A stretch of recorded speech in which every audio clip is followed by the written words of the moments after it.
السلام عليكم. في خبر مهم جدا يا جماعه بتنشره وسائل الاعلام الاسرائيليه الخاصه. الصحيفه يا جماعه بتتكلم عن الوضع اللي فيه بنيامين نتنياهو. قبل بس ما اقول لك اللي في الصحيفه ده علشان تفهم بقيه الفيديو للاخر، شايف الخبر ده؟ يائير لبيد زعيم المعارضه الاسرائيليه بيقول لبنيامين نتنياهو خلاص الايام بتاعتك في الحكومه او بقاء الحكومه بتاعتك اصبحت لها ايام معدوده. في ترتيبات يا جماعه قويه جدا بتحصل في المعارضه الاسرائيليه الان، اشبه بالائتلاف لاسقاط حكومه بنيامين نتنياهو، او حتى لو مش اسقاطها في الوقت الراهن في الانتخابات المقبله، واللي خلاص الكل بيستعد للانتخابات. الفيديو ده مهم جدا وارجوك تابعه للنهايه. فصحيفه ارتز زي ما حضرتك كنت شفت من شويه بتقول لك ايه بقى؟ ملخص كلامها تقول لك بالبلدي ان حكومه بنيامين نتنياهو في مأزق كبير جدا جدا. اولا مفيش اي شيء من حاله الرضا الامريكيه على المستوى الجمهوري او المستوى الديمقراطي لبقاء هذه الحكومه بافرادها. نقطه من اول السطر. ربما ترامب بيتعامل مع بنيامين نتنياهو بصوره او باخرى، لكن الحكومه ذاتها بالشخصيات اللي فيها بن غفير سموتريتش الكلام ده كله مفيش اي دعم من امريكا تجاههم، لا من المستوى الجمهوري ولا من الحزب الجمهوري يعني ولا من الحزب الديمقراطي. دي النقطة الأولى. النقطة الثانية، الحكومة دي أصبحت عبء في نظر الصحيفة على دولة إسرائيل امام العالم كله. طول ما الحكومه دي موجوده، طول ما الافراد دول موجودين، طول ما الشخصيات دي موجوده، هم في نظر العالم انتوا اللي عملتوا كذا كذا كذا في غزه بحسب الامم المتحده وبحسب محكمه العدل الدوليه وبحسب شعوب العالم. الحكومه دي في نظرهم ما ينفعش يتم التعامل معها، وبالتالي زي ما صحيفه الجارديان بتقول طول ما الحكومه دي موجوده، طول ما العزلة الدولية ناحية إسرائيل موجودة، وربما تزداد وتصل إلى مرحلة العزلة الدولية تجاه الدولة ذاتها من وجهة نظر صحيفة جارديان. فنرجع لصحيفة ارتز بقى، بتقول لك إيه ارتز؟ بتقول لك إنه نتيجة للضغوط اللي بتحصل على بنيامين نتنياهو، نتيجة للوضع السياسي المربك داخليا، نتيجة لبداية المعارضة بدأت تتحد. والمعارضة هنا لما تتحد يعني أكلمك عن جانتس، أكلمك عن إيهود أولمرت، أكلمك عن إيهود باراك، أكلمك عن ليبرمان، أكلمك عن نفتالي بينت، أكلمك عن يائير لبيد، أكلمك عن يائير جولان. أنا بجيب لك أهم الشخصيات المعارضة في الموجودين في المعارضة الإسرائيلية. يبدو ان هؤلاء كلهم اتفقوا على شيء واحد، ان شخص واحد منهم يكون رئيس الوزراء والباقي يكونوا احزاب ائتلافيه. على ما يبدو انهم رايحين للاتجاه ده بضغط من مين وبتزكيه من مين؟ من الولايات المتحده الامريكيه. امريكا بدولتها العميقه، سيبك من ترامب ده برتقالي غير متوقع يقول لك جمله وتاني يوم عكسها، وكده حضراتكم شفتوا ده. الدوله العميقه، الدوله اللي بتدير امريكا بجد، شايفه ان بقاء هذه الحكومه اصبحت كاهل كبير جدا على الامريكان وعلى دوله اسرائيل في وجهه نظر الحكومه الامريكيه، في وجهه نظر امريكا ذاتها. طيب بنيامين نتنياهو بقى، علشان الحكايه اللي حكيتها لحضراتكم ده زي ما بتقول صحيفه ارتز، بيعمل ايه؟ بيعمل ايه بنيامين نتنياهو؟ بيعمل اللي قلنا لحضراتكم من اسبوعين يا جماعه. في اليات عسكريه بيتم نقلها الى ناحيه الشمال وبشكل كبير جدا. علشان كده النهارده برضه بالمناسبه الجيش الاسرائيلي اعلن فتح الاماكن المحصنه في مستوطنات الشمال كلها. هو مفيش تاكيد هل الحزب في رد ولا مفيش رد والكلام ده كله، على الرغم من ان مسؤول في البرلمان اللبناني مسؤول عن الحزب يعني قال ان الرد قادم وان الامر مش هيمر مرور الكرام، لان هيبقى يعني بنيامين نتنياهو هيتمادى بشكل اكبر.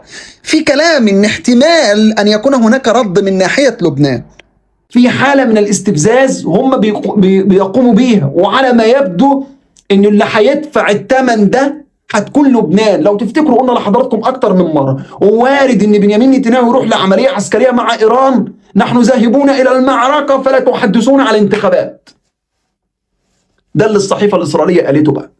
قالت ان اللي بيحصل الان هو فكرة بنيامين نتنياهو بيحاول بقاء نفسه سياسيا على حساب الشعب، من وجهة نظرهم الشعب الإسرائيلي، وعلى حساب الدول المجاورة زي لبنان، وزيادة وعي الشعوب المحيطة تجاه إسرائيل وما تفعله فيه.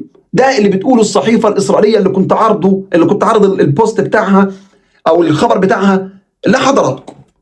على الناحية الأخرى دايما بقول لحضراتكم على معادلة كده. شوف أنا ممكن والناس اللي في لبنان الجنوب الحزب يعني يكون في حالة من المعارضة الشديدة، أنا رافض سياستهم ورافض اللي عملوه في سوريا، وأنت في سوريا رافض برضه، وده حقك. وهم كمان من وجهة نظرهم رافضين الشرع وحكومته، وده اعتبره حقهم. ممكن تكون انت رافض اليمن، شايف ان اليمن في نفس الصف بتاع بشار وكده، فانت رافضهم وده حقك. وممكن اليمنيين ذاتهم رافضينك وشايفينك انك بتتعامل وبتتآمر عليهم وبتتعامل مع الكيان، وده برضه حقهم. لكن خلينا اقول لك على حاجه واحده بس، ايه اللي يفصل ما بينه وبينك في حاله النوش دي، في حاله الشد والجذب بيننا وبين بعض؟ شوف بنيامين نتنياهو اهواءه فين، شوف ترامب اهواءه فين، شوف بيتفقوا على ايه، والحاجه اللي بيتفقوا عليها اعرف ان مفيش فيها مصلحه. زي على سبيل المثال الاتفاق اللي تم او التصريح اللي تم من البيت الابيض الامريكي ومن ترامب امبارح عن تصنيف جماعه الاخوان.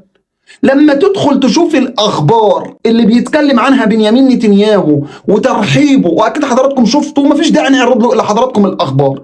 لما تشوف الفرحه في الاعلام المصري والفرحه في الاعلام السعودي والفرحه في الاعلام الاماراتي والاعلام الاردني الموالي للانظمه والفرحه لدى بنيامين نتنياهو والاعلام الاسرائيلي، لازم تعرف حاجه واحده، ان هؤلاء بالكامل اتفقوا عليك. نقطه من اول السطر.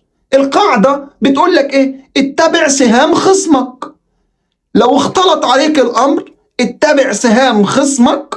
شوفوا هو واللي بيدعي انه بيحميك وان رئيس بلدك بيتفقوا على ايه وفرحتهم في ايه، واختار الصف الاخر. نقطة من اول السطر.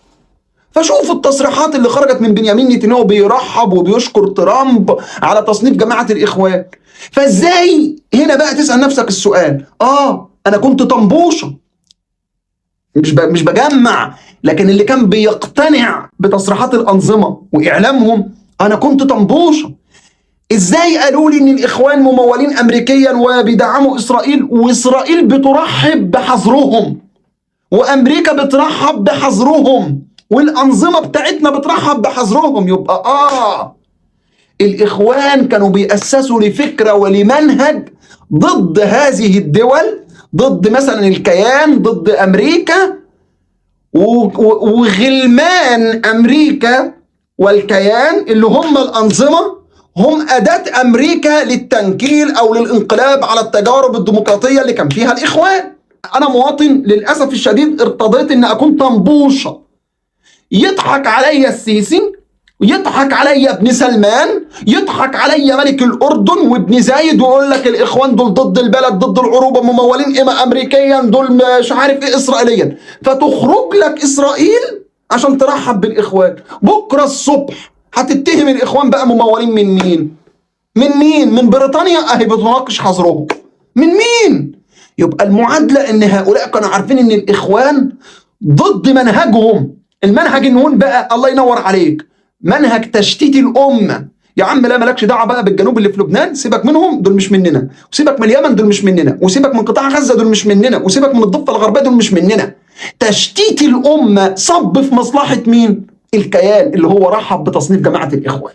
طب تشتيت الأمة تم على إيد مين؟ على إيد الأنظمة اللي أقنعتك إنهم وطنيين، إنهم حماة العروبة، بينما لما حصل اللي حصل في قطاع غزة لم يجرؤ نظام واحد فيهم يدخل قارورة مية، بينما نظام الإخوان قال لك إيه؟ إن نفوسنا جميعا تتوق إلى رؤية بيت المقدس، أوقفوا ما يحدث في قطاع غزة فتوقف. وده الفرق. وانت النهارده ايا كان في اي دوله من اللي ذكرتهم لك بتدفع فاتوره ايه؟ انك على الاقل كنت ساذج. طب ادي الحقيقه وضحت ليك اهو.